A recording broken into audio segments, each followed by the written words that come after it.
Statements by ministries. Minister of Aboriginal Affairs. Thank you, Mr. Speaker. It's my pleasure and honour to rise in the House today to honour Maynard Sam George, a true hero and advocate who has dedicated his life to seeking a better future for First Nations, Inuit and Métis people in Ontario. Sam is the brother of Dudley George, who tragically lost his life in Ipperwash Provincial Park in September of 1995. Mr. Speaker, I'm standing here with you today in this House as Minister of Aboriginal Affairs only because of Sam George. If it had not been for Sam's efforts to pursue justice for his brother and community, there would not have been an inquiry. This inquiry, headed by Justice Linden, led to the report of the Ipperwash Inquiry, which recommended the creation of a standalone Ministry of Aboriginal Affairs. I must also pay tribute at this time to a very close friend and ally of Sam, the Honourable Jerry Phillips, who worked tirelessly with Sam in pursuit of justice and reconciliation.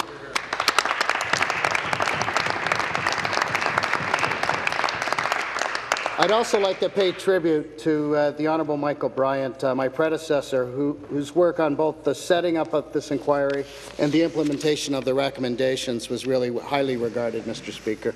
Sam continues to promote healing between communities and to support the implementation of the recommendations of the report. He's not only been fearless in his search for the truth, but also more recently in dealing with some very significant health issues. We are all confident that Sam George's grace and courage will serve him well during this challenging time.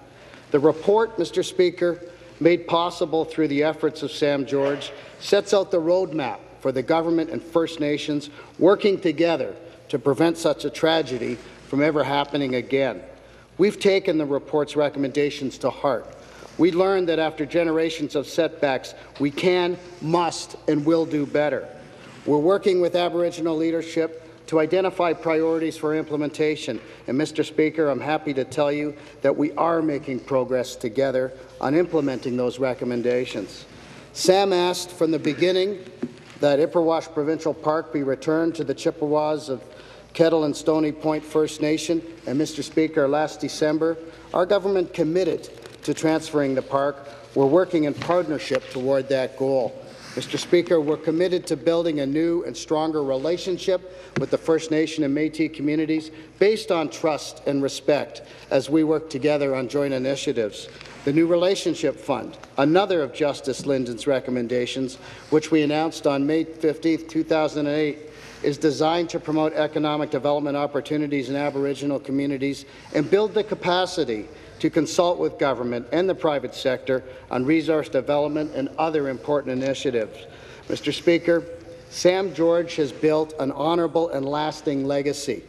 In recognition of his efforts, Sam George was invested into the Order of Ontario in November, the province's highest honour. This tribute will serve as a permanent reminder to the people of Ontario of what Sam has achieved. And, Mr. Speaker, I had the privilege to further honour Sam by dedicating my ministry's resource library to his name. This Sam George Resource Library will serve as another permanent reminder of Sam's tireless efforts to increase public awareness of Aboriginal issues in this province. Mr. Speaker, there are a few heroes in our society. Heroes only come along a few times in a generation. Mr. Speaker, I can say unequivocally that Sam George is a true modern-day hero. His courage, grace and perseverance in the face of tragedy stands as a model to not only First Nation, Métis and Inuit, but all Ontarians. Sam, your brother Dudley would be so proud of you today. Your efforts have brought change that can only be described as historic when it comes to improving the relationship between the province of Ontario and First Nation, Métis and Inuit communities. Sam, on behalf of the Government of Ontario, my colleagues throughout this legislature, and the people of Ontario, we honour you today. We honour your wife, Veronica, and your family. And I say on behalf of the people of Ontario, miigwech. Thank you, Mr. Speaker.